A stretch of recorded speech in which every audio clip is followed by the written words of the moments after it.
Professor Carlo Riccardo Rossi, direttore della clinica chirurgica oncologica dello IOV.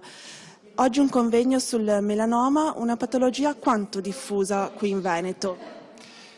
Circa 1000 nuovi casi di melanoma all'anno occorrono oggi in Veneto e significa una certa gravità del fenomeno, perché il melanoma non è solo altamente incidente oggi, ma è anche in aumento.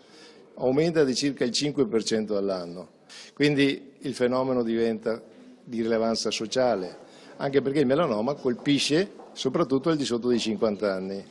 È il primo tumore nell'uomo e il secondo nella donna al di sotto di questa età. A cosa bisogna fare attenzione? Bisogna fare attenzione ad avere un rapporto corretto con il sole e a guardarsi ogni tanto la pelle. Questi sono i due consigli principali. Cosa significa rapporto corretto con il sole? Significa sostanzialmente non stare a lungo al sole nelle ore centrali della giornata, dalle 11 alle 4 del pomeriggio.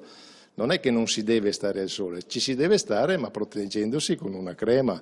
Per quanto riguarda per esempio le lampade solari, altro consiglio di buonsenso, evitatele, perché l'Organizzazione Mondiale della Sanità ha equiparato la lampada solare al fumo di sigaretta, ovviamente il fumo di sigaretta nei confronti del cancro del polmone. Da ultimo, ogni tanto guardatevi la pelle, perché non dico troppo spesso, se no non capite nulla, però se ve la guardate ogni 3-4 mesi cercando di ricordarvi come sono i vostri nei e se qualcosa cambia, il melanoma raddoppia in 3-6 mesi, ve ne accorgete, andate dal vostro medico e chiedete una visita. È un tumore da cui si può guarire? Sicuramente.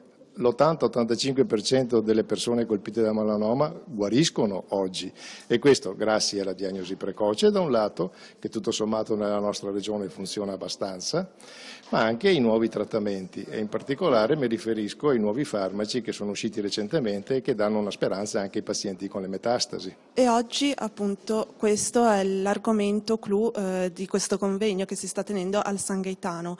È importante fare squadra tra voi medici, importante è fare ricerca.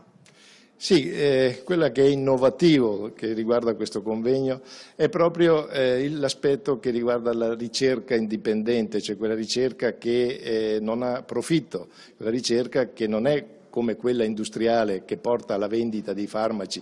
La ricerca indipendente è quella ricerca che non comporta guadagni, ma sicuramente conoscenza a vantaggio dei pazienti. Il convegno di oggi vuole proprio stabilire un quadro di riferimento, le priorità, le regole che sono utili per fare ricerca indipendente nel Veneto.